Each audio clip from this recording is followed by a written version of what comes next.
नमस्कार, आप देख रहे हैं इंडिया वॉइस और मैं हूं आपके साथ श्रुति अंगद। देवभूमि समाचार में आप सभी का स्वागत है। खबरों की करते हैं शुरुआत। गैरसैंण में बीजेपी विधायक दल की बैठक हुई है। सत्र के तीसरे दिन कार्यवाही से पहले ये बैठक हुई। सीएम धामी, प्रदेश अध्यक्ष महेंद्र भट्ट बैठक में शामिल हुए। सीएम धामी ने मंत्रियों के साथ ये बैठक की है। बैठक में कई मुद्दों पर की गई है चर्चा। प्रदेश महामंत्री संगठन अजय कुमार इस बैठक में मौजूद रहे। अहम बैठक मानी जा रही है। आज मॉनसून सत्र का अंतिम दिन और बीजेपी विधायक दल की बैठक हुई है। सत्र के तीसरे दिन कार्यवाही से पहले ये बैठक की गई और सीएम धामी, प्रदेश अध्यक्ष महेंद्र भट्ट बैठक में शामिल हुए। सीएम धामी ने मंत्रियों के साथ बैठक की और बैठक में कई मुद्दों पर चर्चा की गई है। बैठक में कई अहम मुद्दों पर बातचीत की गई है। तो मॉनसून सत्र के कार्यवाही से पहले ये बैठक की गई और ये बैठक बेहद अहम मानी जा रही है। बीजेपी विधायक दल की ये अहम बैठक की गई जिसमें सीएम पुष्कर सिंह धामी भी मौजूद रहे।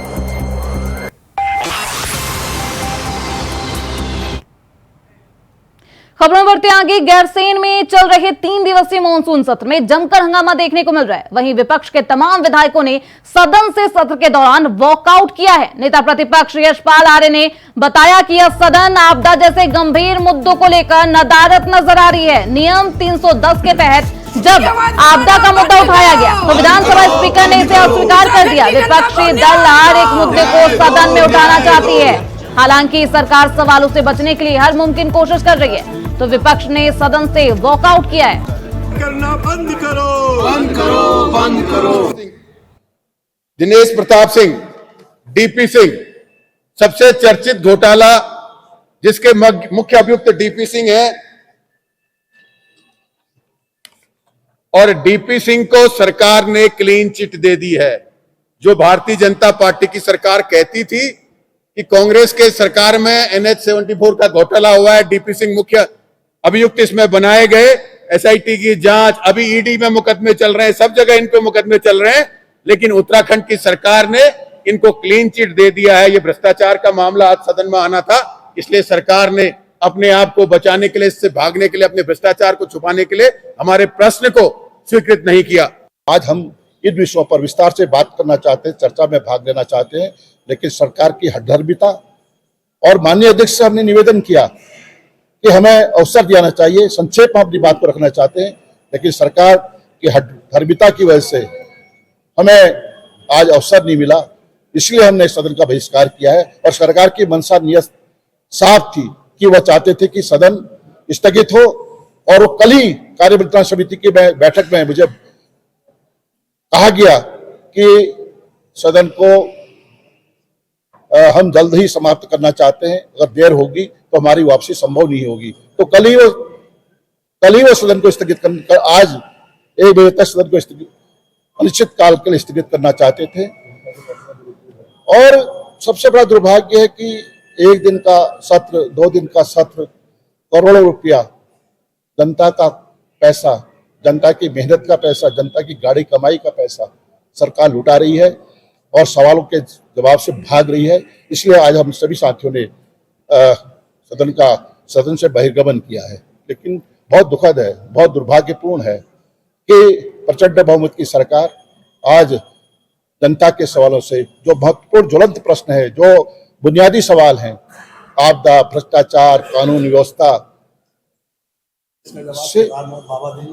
से हम लोग उठाना चाहते हैं नियमों के तहत, तथ्यों के साथ, आंकड़ों के साथ, लेकिन सरकार डरी हुई है, घबराई हुई है और लाचार दिखाई दे रही है, इसलिए सवालों से बचना चाहते हैं। अगर सदन में नहीं तो इस खबर पर ज्यादा जानकारी के साथ हमारे सहयोगी अभय कैंतुरा गैरसैंण से जुड़ चुके हैं। अभय, आज अंतिम दिन था और बेहद अहम दिन था मानसून सत्र का और इस दौरान विपक्ष वॉकआउट कर जाता है, सदन का बहिष्कार कर देता है।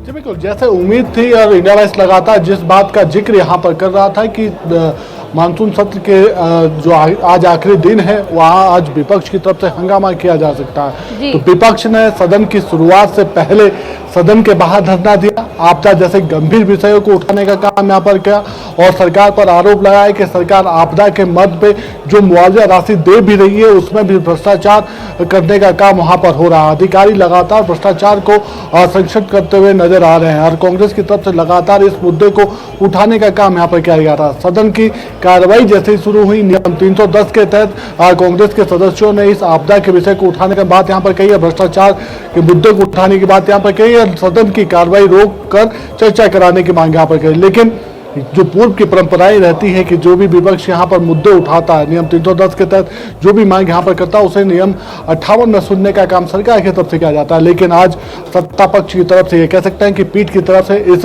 विपक्ष की इस नियम 310 की मांग को अस्वीकार यहाँ पर कर दिया गया और विपक्ष के साथियों ने काफी हंगामा सदन के भीतर करने का काम किया गया।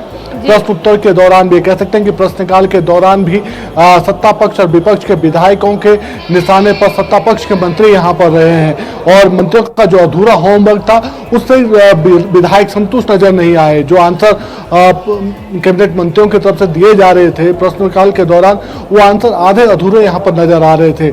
यही वजह रही कि जैसे प्रश्नकाल समाप्त हुआ विपक्ष ने फिर सवाल उठाया कि चर्चा कराई जाए, लेकिन जब विपक्ष की मांग को अनसुना कर दिया गया तो पूरे विपक्ष ने मांग को अनसुना क्यों किया गया? विपक्ष की प्रश्नों का उत्तर सत्ताधारी पार्टी क्यों नहीं दे पाई, सरकार क्यों नहीं दे पाई, क्यों आखिरकार इस मांग को पूरा नहीं किया जा सका जिसको लेकर इतना विरोध?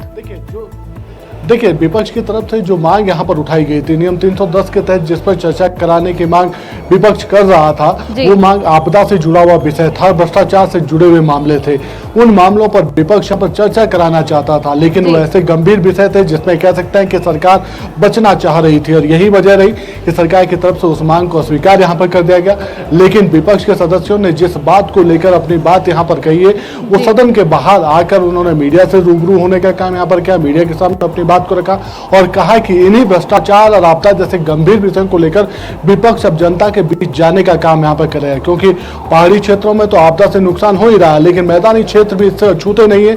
और जो सरकार की तरफ से जो राहत राशि दी जाती है किसी को पहाड़ी क्षेत्रों की अगर हम बात करते हैं तो पहाड़ी क्षेत्रों में 85 रुपए पर नाली के हिसाब से आपदा की मुआवजा राशि यहाँ पर देने का काम हो रहा है। 85 रुपए में अगर एक नाली का अगर नुकसान का मुआवजा यहाँ पर मिलता तो फिर किसान को कहाँ से लाभ मिल पाएगा, किसान को कैसे राहत मिल पाएगी। और मैदानी क्षेत्रों में भी जो मानक हैं उस मानकों के अनुरूप जो प्रभावित जो लोग हैं उनको राहत नहीं मिल पा रही है। इसी वजह से चर्चा की मांग विपक्ष यहाँ पर कर रहा था, लेकिन सत्ता पक्ष की तरफ से तमाम जानकारियों के लिए आप निगाह बनाए रखिए। तो आज मॉनसून सत्र का तीसरा और अहम दिन था और अंतिम दिन विपक्ष जमकर हंगामा करता हुआ नजर आया। विधानसभा के बजट सत्र के तीसरे दिन मानसून सत्र के तीसरे दिन विपक्ष के सदस्यों ने सदन से वॉकआउट किया। विपक्ष का आरोप है कि सरकार सदन के भीतर चर्चा कराने की जो विपक्ष की जो मांग है उस मांग से बचना चाह रही है। विपक्षी सदस्यों ने साफ तौर पर कहा कि विपक्ष की आवाज को दबाने का काम यहाँ पर हो रहा है और जिस प्रकार से सदस्य यहाँ पर हमारे साथ बातचीत करने के लिए आज यहाँ पर सम्मानित सदस्य अपनी विधानसभा कैसे आधे घंटे में आप संपूर्ण देखते हैं क्या होता है। हम सब लोग यहाँ बैठेंगे और हम विरोध करेंगे सरकार का, लेकिन अगर चमोली जनपद में, उत्तराखंड के चमोली जनपद में गैरसैंण विधानसभा सत्र हो रहा है और आपदा चारों तरफ है, हाहाकार मचा है, अगर गैरसैंण में ही आपदा पर चर्चा नहीं होगी तो कहाँ होगी? क्या लगता है सरकार चर्चा कराने से बचना चाह रही है या सरकार के पास वो आंकड़े नहीं है जो इस आपदा में नुकसान हो पाए? सरकार सच सुनना नहीं चाहती। अगर वो यहाँ सच बयान किया जाएगा, वो अपने आंकड़े, अपने खुशनुमा आंकड़े वो रखना चाहेंगे और यहाँ सब लोग सच उनके सामने रखेंगे, कितना नुकसान हुआ, कितने लोगों को तकलीफ हुई, वो सुनना का मादा उनमें नहीं है। तो इस वजह से वो सुनना नहीं चाहते। हम लोग फिर अब विपक्ष के पास और कोई हल नहीं, संख्या बल उनके पास है, वो सदन चलाएंगे, हम लोग अपनी आवाज जनता के बीच में और आप लोगों के बीच में रखेंगे। इसमें तो याद रहेगा आप लोग लगातार मांग कर रहे थे कि चर्चा हो, क्योंकि चर्चा से कुछ निष्कर्ष निकलेगा, लेकिन सरकार कहती है कि बिजनेस भी ऐसा ही है और अंदर चर्चा भी एक्सेप्ट नहीं। सरकार जिस बिजनेस में है वो महाभ्रष्टाचार के बिजनेस में, जन सरोकार से कोई भी इनका ना मतलब है, ना लेना है, ना देना है। आज अवश्य सारे सम्मानित विधायक भ्रष्टाचार पे जब बोलते तो केदारनाथ के सोने की आवाज भी गूंजती और अवश्य उस आवाज को दबाने के लिए, वो सोना कैसे गायब हुआ उसको छुपाने के लिए, क्योंकि इन पे कोई जवाब नहीं है। आपदा के विषय में अगर ये आपदाग्रस्त, क्योंकि भौगोलिक परिस्थिति उत्तराखंड की ऐसी है, आपदा आनी आनी सुनिश्चित है। क्या नियोजन ये लोग करते हैं उस विषय पे, क्या इनके मानक है जो न्यूनतम है, जो मजाक है जनता के साथ। जनता की आवाज को दबाने का जो प्रयास हुआ है, सत्य को दबाने का जो आज प्रयास हुआ है, अभूतपूर्व है। काला दिन, काला अध्याय उत्तराखंड की राजनीति के इतिहास में, उत्तराखंड के समाज के इतिहास में आज माना जाएगा। कांग्रेस विधायकों का सीधे तौर पर कहना है कि चर्चा कराने से सरकार बचना चाहती है, क्योंकि सरकार के पास इस समय इतनी हिम्मत नहीं है, या कह सकते हैं सरकार सहनशीलता खत्म हो चुकी है, जो सच नहीं सुनना चाहती है। पूरा प्रदेश आपदा से ग्रसित इस समय नजर आ रहा है, और जिस प्रकार से आपदा अपना कहर ढा रही है, तो ऐसा समझा जा सकता है कि लगातार इस आपदा से जो राज्य की जनता है वो यहाँ पर त्रहिमन कर रही है, सरकार से मदद की गुहार यहाँ पर लगा रही है। लेकिन जो मानक है या मानक सरकार के तरफ बनाए गए, वो अभी तक यहाँ पर हो नहीं पाए हैं। तो ये समझा जा सकता है कि लगातार उन सब चीजों होते। सर, आपने लगातार आज आपदा की बात कर रहे थे, आज आपको चर्चा करा दिया है, गाना बना। देखिए, आपने सब देखा है, लोकतांत्रिक मूल्यों का हिरास हुआ है। आज संसदीय परंपराओं की अपमान अनदेखी की गई है, विपक्ष को बोलने से रोका गया है। नेता प्रतिपक्ष हूँ और मुझे भी, जहाँ पर नेता प्रतिपक्ष बोल रहे हैं, समयावधि नहीं होती है। हम मेरे बोलने के उपरांत के 20 में टोका टाकी की गई, और मुद्दे को, जो आज का प्रमुख मुद्दा है आपदा, उस पर हमारी माननीय विधायक अपने क्षेत्रों में पूरे प्रदेश की बात कहना चाहते थे। सरकार सुनने को तैयार नहीं है। सरकार ने एक साजिशन, एक रणनीति के तहत इसमें चर्चा करने के लिए इस नियम 310 के प्रश्न को स्वीकार नहीं किया, और जब भारी दबाव के बाद उन्होंने कहा कि इसमें हम चर्चा में आपको भाग लेने का अवसर देंगे, लेकिन मेरे बोलने के उपरांत माननीय सदस्यों ने जब बोलना चाहा तो उन्हें रोक दिया गया, भ्रष्टाचार में रोक दिया गया। एक सरकार की, हम पहले से कह रहे हैं, सरकार की नीयत साफ नहीं है। सरकार विधानसभा का सत्र नहीं चलाना चाहती है, सीमित सत्र कर दिए गए हैं। 2 दिन का सत्र था, उसमें भी आज देखने को मिला है कि 2 दिन में भी यह सत्र स्थगित हो रहा है। ये सब भारतीय जनता पार्टी सरकार की कारगुजारियों की वजह से। ये कह सकते हैं कि लगातार विपक्ष आक्रोशित है। जिस तरीके से सत्ता पक्ष का रवैया रहा, तो विपक्ष नाखुश नजर आया, और आखिरकार विपक्ष की तरफ से सदन से वॉकआउट करने का काम यहाँ पर कर दिया गया है। कैमरामैन इंडिया वाइट बराड़ी है। देवभूमि समाचार में रुकेंगे छोटे से ब्रेक के लिए, फौरन लौटेंगे। ब्रेक के बाद एक बार फिर से आप सभी का स्वागत है। खबरों में बढ़ते आगे, कांग्रेस विधायक लखपत बुटोला ने मानसून सत्र के कम समय को लेकर कहा है कि 3 दिन के सत्र में 2 दिन ही सदन की कार्रवाई चली है। ऐसे में जनता के सैकड़ों प्रश्न सदन के पटल पर उत्तर नहीं पा सके, और सत्ता पक्ष का रुख कभी सदन को चलाने का नहीं रहा है। कांग्रेस के नवनिर्वाचित विधायक लखपत बुटोला से बातचीत की है हमारे संवाददाता अभय कैंतुरा ने। कांग्रेस के नवनिर्वाचित विधायक लखपत बुटोला जी, जिनका पहला सेशन यहाँ पर है, आज उनसे बातचीत करेंगे कि किस प्रकार दिखता है। सर, आज आप पहली बार आप इस बार सत्र में यहाँ पर आए थे, क्या कुछ चमोली की बहुत प्रमुख मांगे यहाँ पर? सर, क्या लगता है जिस तरीके से सिर्फ 3 दिन का सत्र यहाँ पर चलने गया, कुछ हो पाएगा ऐसे विकास के काम? देखिए, सरकार, मुझे जहाँ तक लगता है कि जनमानस के, उत्तराखंड के आम जो लोगों की जो समस्या है उससे भागना चाहती है। सदन का समावधि कम की जा रही है, लेकिन आज हम देखेंगे कि जैसे मेरे पूरे चमोली जनपद के अंदर, विशेषकर बद्रीनाथ विधानसभा के अंतर्गत जो आपदाएं आई उसको लेकर के हम सदन में प्रश्न उठाएंगे। 4 धाम यात्रा जो चरमराई है उसको लेकर प्रश्न उठाएंगे, और भ्रष्टाचार जो मुद्दा है उसको लेकर सदन में आज प्रश्न उठाने का काम करेंगे। क्या लगता है, सिर्फ 3 दिन में लगता है कि 3 दिन में पहला दिन तो प्रस्ताव में चला गया, 2 दिन विकास के उन चीजों पे या जो प्रश्न आप लोग लगाए थे वो पूरे उठ पाएंगे? वही मैं कह रहा था, ये सदन 2 दिन का हो रहा है, और 2 दिन में 500 प्रश्नों का उत्तर नहीं मिल पा रहा है। विभागवार जो चर्चा होनी थी वो नहीं हो पा रही, और आप देखो कई मंत्री सदन के अंदर है ही नहीं, और संसदीय कार्य मंत्री स्वयं विधानसभा के अंदर नहीं बैठे हुए। तो आप सरकार कोई गंभीर नहीं है उत्तराखंड के लोगों के लिए, और विशेषकर पर्वतीय जनता के लिए। पहला तजुर्बा कैसा है, क्योंकि पहला सेशन आप लोगों का, पहला सत्र आपका था, क्या लगता है कुछ चीजें अभी और बदलाव की जरूरत है सत्ताधारी दल में, ताकि और पूरी तरीके से बातें स्पष्ट हो सके? बहुत चीजों की बदलाव की जरूरत है। हमने कहा, हम बहुत समय से कह रहे हैं कि जो संवैधानिक प्रक्रिया है उसके अंदर सदन कम से कम 7 दिन चलना चाहिए, लेकिन सरकार दुर्भाग्यपूर्ण पिछले साल 10 दिन चला, उससे पहले 9 दिन चला, और ये सत्र जो कम किए जा रहे हैं उसमें उत्तराखंड की जनता के जो मुद्दे हैं उन्हें उठ पा रहे हैं। देने के लिए देखो, विपक्ष ने साफ तौर पर कहा है कि जो सत्र की अवधि है लगातार कम हो रही है। ऐसे में कम अवधि में ना तो जनता के प्रश्न उठ पा रहे और ना ही जो जनहित से जुड़ी जो प्रश्न समस्याएं थी, जिन ज्वलंत मुद्दे थे जिस पर चर्चा होनी चाहिए थी, वो यहाँ पर हो पा रहा है। जिस तरीके से सत्ता पक्ष का रुख रहा है, वैसे में कह सकते हैं कि 3 दिन का सत्र करना काफी है। कैमरामैन हतुनियाल का इंडिया बना देता है। वही गैरसैंण से इस वक्त की बड़ी जानकारी सामने आ रही है। महिला कांग्रेस ने विधानसभा का घेराव किया है। महिला सुरक्षा के मुद्दे पर यह घेराव किया गया है। महिला कांग्रेस ने विधानसभा का घेराव किया है और महिला सुरक्षा के मुद्दे को विपक्ष भी जमकर उठाता हुआ नजर आया। और महिला सुरक्षा के मुद्दे पर अब महिला कांग्रेस के द्वारा ये विधानसभा का घेराव किया जा रहा है। पुलिस ने रास्ते में ही रोका है महिलाओं का काफिला। महिला कांग्रेस की प्रदेश अध्यक्ष ने की अगुवाई में ये सारा काफिला निकाला गया। ज्योति रौतेला की अगुवाई में विधानसभा का घेराव किया गया है। तो महिला कांग्रेस की प्रदेश अध्यक्ष की अगुवाई में ये विधानसभा का घेराव किया गया। और आप देख सकते हैं तस्वीरों में आक्रोशित महिला सुरक्षा के मुद्दे पर विधानसभा का घेराव करती हुई नजर आ रही है। ज्योति रौतेला की अगुवाई में विधानसभा का घेराव किया गया है। गैरसैंण से इस वक्त की अहम जानकारी।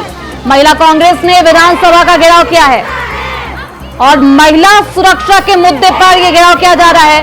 विपक्ष लगातार महिला सुरक्षा को लेकर राज्य सरकार से सवाल पूछ रहा है और अब महिला सुरक्षा के मुद्दे पर महिला कांग्रेस के द्वारा विधानसभा का घेराव किया गया। पुलिस ने रास्ते में ही रोका है महिलाओं का काफिला और आक्रोशित महिला कांग्रेस की महिलाएं लगातार सरकार को घेरती हुई महिला सुरक्षा के मुद्दे पर नजर आ रही है। तो ज्योति रौतेला की अगुवाई में ये विधानसभा का घेराव किया गया है और अब महिला सुरक्षा के मुद्दे पर विधानसभा का ये घेराव, जहां पर पुलिस ने महिला कांग्रेस की काफिला को रोक दिया है। महिला सुरक्षा के मुद्दों को लगातार लेकर विपक्ष भी भुना रहा है और महिला सुरक्षा के मुद्दों पर विधानसभा का घेराव, ये तस्वीरें गैरसैंण से सामने आ रही है, जहां महिला कांग्रेस के द्वारा ये विधानसभा का घेराव किया जा रहा है। पुलिस ने रास्ते में ही रोका है महिलाओं का काफिला और पुलिस ने रास्ते में सुरक्षा के दृष्टिकोण से महिलाओं का काफिला रोक दिया है। महिला कांग्रेस के प्रदेश अध्यक्ष की अगुवाई में ये पूरा विधानसभा का घेराव।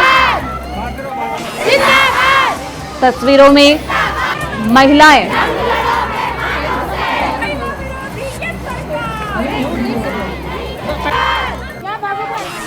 तो हमारे साथ महिला कांग्रेस की प्रदेश अध्यक्ष ज्योति रौतेला जुड़ चुकी है। बहुत स्वागत है मैम आपका।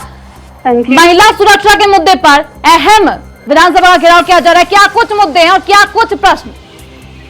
देखिए, मुख्य मुद्दे तो आप देख होंगे कि आजकल रोज आप सुनोगे कि देवभूमि उत्तराखंड में एक बलात्कार हो गया जी। हमारी नाबालिग बच्चियां सेफ नहीं है, हमारी महिलाएं सेफ नहीं, हमारी बुजुर्ग महिलाएं सेफ नहीं है।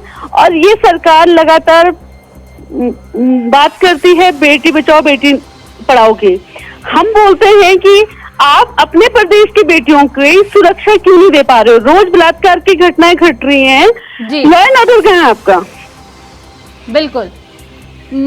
अभी अगुवाई मतलब आपके अगुवाई में ये पूरा विधानसभा घेराव किया जा रहा है ज्योति रौतेला जी, लेकिन अभी पुलिस ने काफिले को रोक दिया है। क्या कुछ कहा जा रहा है पुलिस की तरफ से और आखिर क्यों रोक दिया? क्या पुलिस को तो जिम्मेदारी है कि हमको वहां तक ना पहुंचने दे, लेकिन हम ये बोलते हैं सरकार को कि भाई हम तो शांतिपूर्वक प्रदर्शन कर रहे हैं, आप हमारे के लिए तो पुलिस बल लगा रहे हैं, लेकिन जहाँ रेप की घटनाएं हो रही है, जहाँ बलात्कार हो रहे हैं, वहाँ आपकी पुलिस क्या काम कर रही है? मतलब महिलाएं अगर अपनी मांगों को लेके विधानसभा जाना चाह रही है तो वहां तो पुलिस बल लगा रही है सरकार, लेकिन जहाँ बलात्कार हो रहे हैं, जहाँ दुराचार हो रहे हैं, वहां क्या कर रही है सरकार? ज्योति जी, महिलाओं की स्थिति अभी भाजपा की सरकार में क्या कुछ बनी हुई है? मुझे लगता है विपक्ष से ज्यादा इस वक्त इस बात को कोई नहीं समझ पा रहा होगा और ऐसे में आपका इस तरीके से घेराव करना कहीं ना कहीं विपक्ष को घेरे में भी लाता है और उन पर सवालिया निशान भी पैदा करता है कि महिलाओं की स्थिति कितनी देरी है जो इस प्रकार की स्थिति पैदा हो गई। देखिए, हर तरीके से आज उत्तराखंड की महिलाएं डरी हुई हैं। आज हम लोगों को लगता है कि अगर हमारी बेटी घर से बाहर निकलेगी, पढ़ने जाएगी, नौकरी पे जाएगी, तो क्या जी। वो शाम को सुरक्षित आ पाएगी या नहीं आ पाएगी? उसकी सुरक्षा की जिम्मेदारी किसकी है? वो सरकार की होनी चाहिए थी, जिसमें सरकार फेल है। और सरकार उस पर एक शब्द, सरकार के ना मुख्यमंत्री ना उनकी महिला बाल विकास मंत्री एक शब्द नहीं बोली। क्या ये जिम्मेदारी सरकार की नहीं कि अगर उत्तराखंड में महिलाओं के साथ लगातार बलात्कार हो रहे हैं, अत्याचार हो रहे हैं, पिछले 2 साल में 3000 केसेस हैं। देवभूमि उत्तराखंड पूरे देश में जो पहाड़ी राज्य है उसमें नंबर 1 है, जिसमें बलात्कार की घटनाएं सबसे ज्यादा हैं। इसकी जिम्मेदारी कौन लेगा? बिल्कुल ना जिम्मेदारी, लेकिन धामी सरकार लगातार धरातल पर काम करती हुई तो नजर आ रही है। वो तो आश्वासन भी देती है कि महिला सुरक्षित भी है और यहाँ पर विकास भी हो रहा है महिलाओं का। किस तरीके का विकास हो रहा है? आप मुझे बताइए कि हमारा प्रदेश में पहाड़ी राज्य है जी, हमारे सीएससी और पीएससी में गायनेकोलॉजिस्ट नहीं है, एक्सरे की मशीन नहीं, अल्ट्रासाउंड की मशीन नहीं है। अगर आप 1 साल का आंकड़ा उठाइए, हमारे प्रदेश में जच्चा बच्चा मौतें कितनी हुई है ये देखिए। कहाँ सुरक्षित है महिलाएं? ना वो उनको स्वास्थ्य सुविधाएं हैं, ना प्रदेश में बेरोजगारी कम है, ना महंगाई कम है, और लगातार बलात्कार की घटनाएं बढ़ रही हैं। हर तरह की मार इस प्रदेश की महिलाओं के ऊपर पड़ रही है।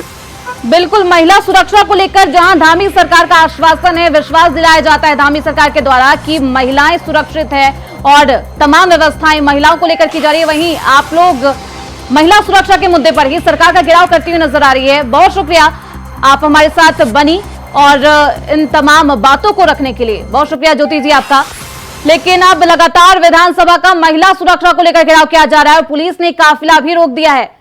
फिलहाल इस बुलेटिन में बस इतना ही। देखते रहिए इंडिया वॉइस।